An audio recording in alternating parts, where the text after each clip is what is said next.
Hey there, welcome to How to Generate Net Profit Without More Ads, a webinar for dealerships, especially. My name is Daniel Spicagna. I'm one of the co-founders of K2DS Systems, and I am glad you're here. Today we're going to cover in just a few short minutes how to instantly generate more nets, higher CSI, which means more money for everybody without having to spend a whole bunch of money on ads and change everything you've built without losing your top performers. You know, there's a lot of ways to increase things, but you end up losing talent. It's one of the biggest problems in the automotive industry. I have one rule here, be present. And guys, gals, I know your world. I've been there. If you keep multitasking on hundreds and thousands of unimportant things, you'll never do the right thing. So I'm just gonna ask you for the next 15 minutes or so just to be present. This webinar is for you if you are struggling to motivate your sales staff. If you haven't figured out how to create a consistent CSI score, if you have no process for retaining sales and service production people. This webinar is not for you if you're not open to challenging your beliefs about your dealership. It's not for you if you think you already know everything you need to know, and it's not for you if you are not willing to invest in your staff or yourself. Again, my name is Dan Spicagna. I'm the author of 5 Keys, How to Go from Stress to Success, and Apple Tree Leadership, How to Lead Without Bribes and Threats. I'm also one of the co-founders of K2 Development Systems. I'm a dealership transformation coach and consultant. I have helped over 20,000 individuals lower their stress and increase their success. And my goal now is to help 5,000 people in automotive retail. I did a lot of things right in my career, but I did a lot of things wrong. You know, knowledge is learning from your mistakes, but wisdom is learning from someone else's mistakes. And almost 20 years ago, when I started out in the automotive industry, I learned from my mistakes, but I wasn't really wise because I wouldn't learn from those who had failed and then succeeded. And it caused me a lot of stress. In fact, it got so bad that I lost about 65 pounds over a year and a half because I had a lot of stomach pain. And to spare you the details, that I kept going to the doctor and they kept prescribing drugs. And I stumbled across one of the most wise things I've ever learned and that I use today. I would ask the doctor about these prescriptions that he was prescribing to me. And I would say, well, what do they do? And he would say, they help you feel better. And I would say, well, beer and wine help me feel better, but that's not really a good solution, is it? It's not sustainable. And so I would back into, well, what is the cause of my problem? Why is my stomach hurt all the time if I eat? And why am I losing so much weight and all this? And he said, I'm not sure, Dan. And I went home with 2 prescriptions that I was supposed to take the rest of my life. And I felt like it was out of order. Prescription before diagnosis is malpractice. And in the automotive world, we have so many people trying to prescribe you this solution, this solution, this solution, when they never stop and diagnose what's wrong.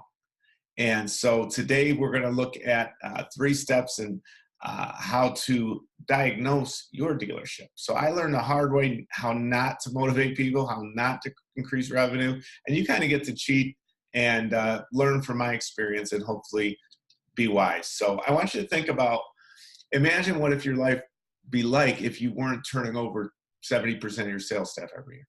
I mean, just think about that. Imagine what your life would be like if people motivated themselves. If you didn't have to constantly bribe and threaten people. Imagine what your life would be like if your service department's profits absorbed all the expenses of the dealership, and every variable deal, every sale and back-end deal was 100% profit. Now, I always have a disclaimer here. I'm going to walk you through this program I've implemented within my dealerships, plus you're getting over 20 years of experience and my partner's experiences. But here's the deal. One of my partners, when he was in the retail side in management, had a consultant come in that was really sharp. And this consultant first diagnosed their store, and then he would prescribe. And then the next step was to implement, right, or to operate. And I remember the vice president was sitting with my partner, and the consultant, gave them the diagnosis, gave them the prescription, and then, would you like me to coach you through it and implement this? And the vice president asked for a guarantee. I don't know if you ever have a GM or a vice president like that. What's the guarantee? And what's great is the consultant looked at my partner and he said, I can't guarantee that he'll do what I tell him to do. So it's all on you. There's no guarantee. And I want to ask you that, what do you think about that? Everybody wants a guarantee, but the guarantee is only based on what you do. If you keep doing what you've always been doing, what are you going to get? The same results. Insanity is doing the same thing you've always done, short-term fixes, and then expecting it to create a long-term result. It's not going to happen. So this system works because we've studied organizational leadership and psychology, and we're dealing with human beings. And so there are just some foundational truths of the humans that always work if you implement them. Let's get started. This is prescriptions for success. We must first diagnose your dealership, then prescribe adjustments for your staff retention. Then you must prescribe functional processes for industry-leading CSI. We'll talk more about what functional processes versus dysfunctional means. Number 3, you must understand the difference between motivation and inspiration for your sales teams. And your sales teams, really, obviously your new and used car sales, finance people, but your service advisors and possibly your technicians. Key number 1, you must diagnose your dealership, then prescribe adjustments for retaining staff. So we already talked about our goal is 100% fixed absorption. The goal should be that the fixed ops department absorbs all the costs so that we don't have the peaks and valleys that happens in the sales department as far as paying our staff and net profits. That should be everyone's goal. There's really 3 things I want to cover that happen in a dealership. You're spending and investing your time and energy in one of these areas. First of all, you're doing things that are urgent and important. And this is really crisis mode. And we all are in this quadrant at times. We're running around like a chicken with our head cut off. Urgent and important, those are the things you have to do, and you have to do them now, or there are huge consequences. Next quadrant is the not urgent but important. And unfortunately, this is where too many people in management, especially general managers, sales managers, fixed op directors, they don't spend any time. What are the things that are really important but you don't have to do? Coaching your team, fixing a CSI process, holding team members accountable, inspiring your team, counseling your team, casting vision and planning. Quadrant 3, we should spend no time in. And these are things that are not important regardless whether they're urgent or not. But what I see is a lot of administrative general managers, administrative service managers, they hide behind this next quadrant. They do things that are urgent, not important. And what do I mean by that? Urgent, not important, that's email, phone, texts. They react instantly to every one of those things as soon as it comes in. And most of those, I would argue 80 to 90% of your emails are not important. And quite frankly, they're not urgent. And so I teach people how to manage that time and how to, you have to spend some time there, but you can fully control it. You see, quadrant 1 has no control. Quadrant 2 has max control. Quadrant 3 has control too. And so whether things are urgent, not important, or not urgent, not important, we don't want to spend a lot of time in quadrant 2. We want to control those and get rid of them. If you're doing things that are not urgent and not important, that's gossip. That's time wasters, playing video games, Craigslist, Facebook. We need to eliminate that fully. If you're spending 80% of your time in quadrant 1, it's because you spend no time in quadrant 2. And so the only real fix for you here is to come in earlier. I won't tell you to stay late because I don't want to rob your kids, but I will rob the mattress. So if you're running around all day, urgent and important, people, I remember one dealership I was in, every morning, as soon as people showed up, it was, hey, Dan, hey, Dan, hey, Dan, hey, Dan, email, text, phone call, hey, Dan, hey, Dan. So I knew the only way I can get into quadrant 2 was to show up before anyone else. Now, you may have to do that for a season.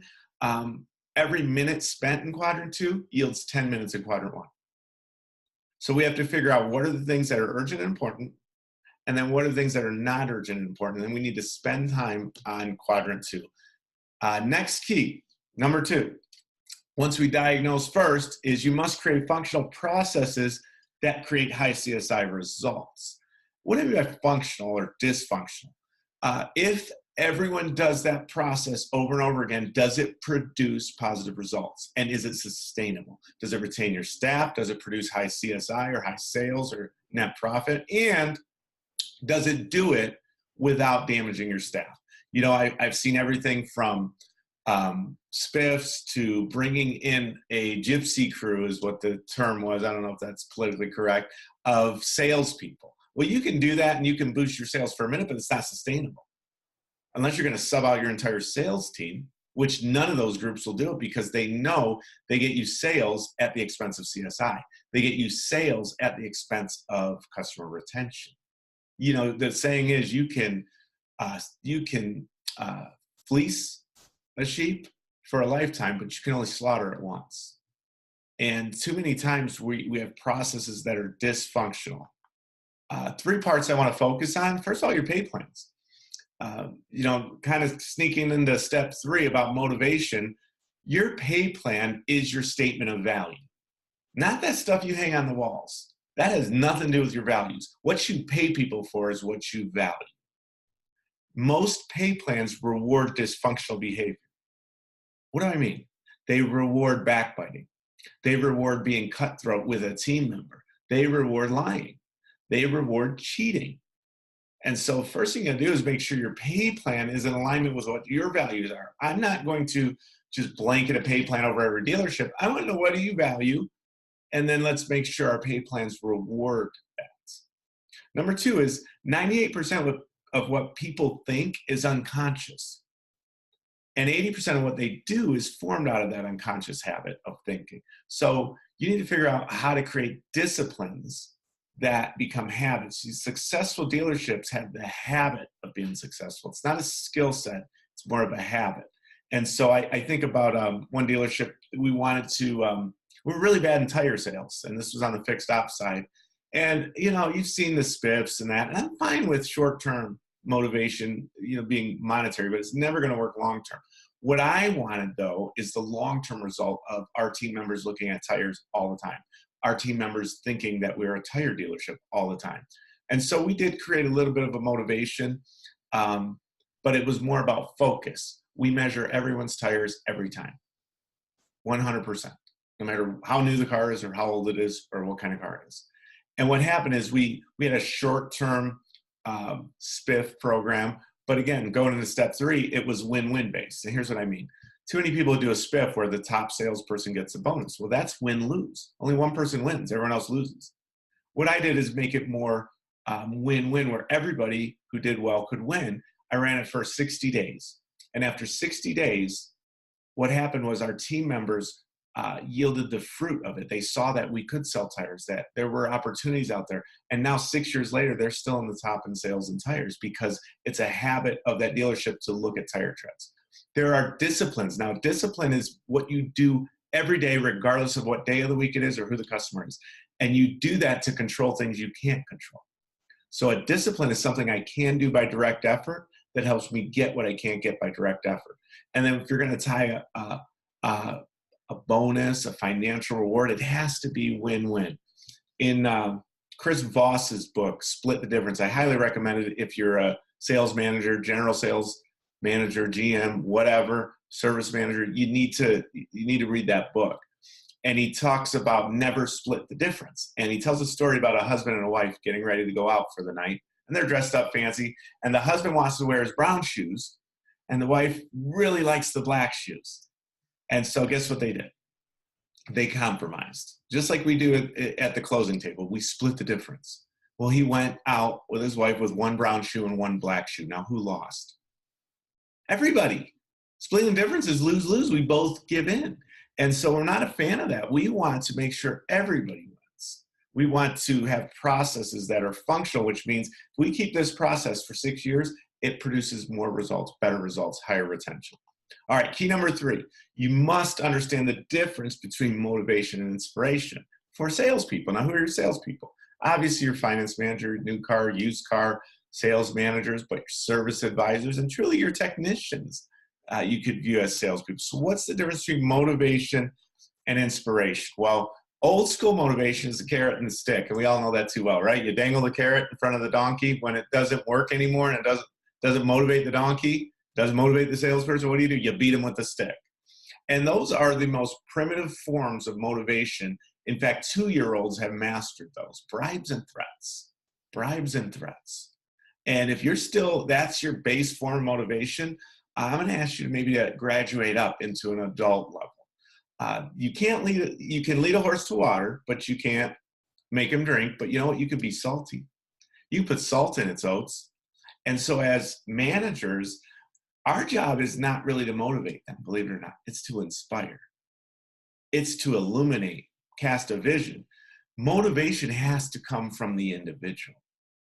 Now, there's three areas here when we look at motivating and inspiring. There's an area of control, there's an area of influence, and then there's an area of concern. The area of concern is where too many managers spend their time. They focus on things they can't control or influence, but they're worried about. And what we need to do is understand what we can control, what we can influence. Now, area of control, what's in the area of control? What is really in your area of control? Just you. You can only control yourself. You can only commit to your disciplines. Now, influence, that's where we have a great opportunity. I think of a story by Barbara Glantz, is a consultant and trainer, and she was teaching a grocery store chain, 3,000 employees. They trained everybody, from the owners down to the baggers. And one of the baggers' names that had the biggest impact on this was Johnny. And she taught how to influence from any position and how to have disciplines. And Johnny said, you know what, Barbara, I like what you taught. She said, what are you going to do, Johnny? He's like, oh, I got to figure out a way that I can have a discipline to influence all of my staff and all my customers. Well, Johnny bags groceries. So he came up with the idea that every night he would find a thought for the day. And if he couldn't find one he liked, he'd just make one up and he'd type it on the computer. His dad would help them print them out. And they would print out 20 pages and cut them all out. And Johnny would sign every little thought for the day, signed by Johnny the bagger. Now, Johnny was a person with Down syndrome. So he had some challenges, but he found a discipline he could do. Well, every time Johnny bagged your groceries, the last thing went on top was a thought for the day, signed by Johnny. Now, about a month later, the store manager came down to the floor and the line at Johnny's checkout was 3 times longer than every other line. And the manager went ballistic. He started paging people, you can imagine, right? We need more cashiers. But the people wouldn't leave the lane. They said, we want the thought for the day. We want to be in Johnny's lane. And he said, what's the thought for the day? Who is influencing the customers the most? That's right, Johnny, person with no title, with no authority, but he understood control and influence. 3 months later, the store manager called Barbara Glantz back and he said, Barbara, you've changed our whole store. The other departments tried to figure out ways that they could also influence. The floral department used to throw away broken flowers and corsages, and now they make a special bouquet and they look for someone to give it to. They make a special corsage and they look for a little girl or an elderly woman to just give it to them, and it makes their day. They're focused on what they can control. They're taking advantage of what they can influence, and they don't worry about the rest. So if it's bribes or threats, I'm going to ask you to graduate up. You know, it's the most primitive form of motivation. There's a place for accountability, and I'm all about taking personal responsibility. But we need to be salty. We need to be influencing our teams, especially if you're a manager. You know, what does it all boil down to? When we bribe, when we threaten, when we have dysfunctional processes, when we don't understand our team, when we do short-term fixes. The U.S. Bureau of Labor Stats shows that the turnover rate among automotive sales consultants is about 67%, and I've seen it as high, it says 72, but I've seen as high as 80%. 80% turnover. What this means is the average dealership has to sell about 473 additional cars a year to cover the cost of losing those salespeople. You know, there's a tool we have where you can take your number of salespeople, your turnover rate of your entire dealership, but then especially for your sales team, and you can put their salary in and break down what it actually costs you in real numbers. And I'm going to give you an example of that. If your average salesperson gross pay is $50,000 a year, you lose about $15,000 of net money every time they quit or you fire them. Now, if your front and back end average is $2,500, you think, well, okay, I have to sell 6 cars. No. Think about your net profit margin. If you're not operating at 100% fixed absorption, then you can't keep that $2,500 to pay for what that's losing that salesman cost you. If you're operating at 10% net profit margin, you net out $250 for every car. You have to sell 60 cars to make up for losing one salesperson. Guys, it's way cheaper to fix them than it is to fire them. Way cheaper. 60 cars every time you lose a salesperson. And that's, a salesperson making 50 grand. If you're average salesperson making 80, 90, if your net profit margin is 5%, it's even higher. This is the battle you're losing. You drive sales all day, but if you don't fix the leaking bucket, you're just going to keep dumping more water in, but you can't hold water. We need to stop the leak. There's always going to be some level of turnover, but if you're above 50% with your sales staff, if you don't have processes that produce the CSI, you're going to work hard and not smart. Let me ask you a question. What if your service and parts department absorbed all the costs of your dealership? What would that do for your sales team? What would that do for your profit? What would that do for your outlook month to month, even in the lean months? It can be done. We need to raise your fixed absorption rate. We need to diagnose where you're strong and where you're not. You have an area of strength, you have an area of weakness, and there's always hidden opportunities that you can't see because you're in it every day. Get an outside look at it. Our process is simple. We go in, we diagnose, and then we prescribe. Prescription before diagnosis is malpractice, even in automotive world. And so we come in, we can look at the numbers, we can tell you what you're strong at, what you're not at, and prescribe options. If you want, you can have someone intervene. We can do it done for you. And then it's about prevention. Doesn't mean you don't do anything. It means you just go to preventative maintenance. We're all humans. We have basic needs. There's 6 emotional needs all humans have. There's 4 basic types of buyer out there. All these things are understood, but yet not applied in a world where people and buying decisions impact the bottom line every day. Again, my name's Dan Spicani. I'm glad you were here. If you'd like to do a free consultation, go to my LinkedIn page and you'll see a link there. You can click it and pick a time slot. I'd love to talk to you.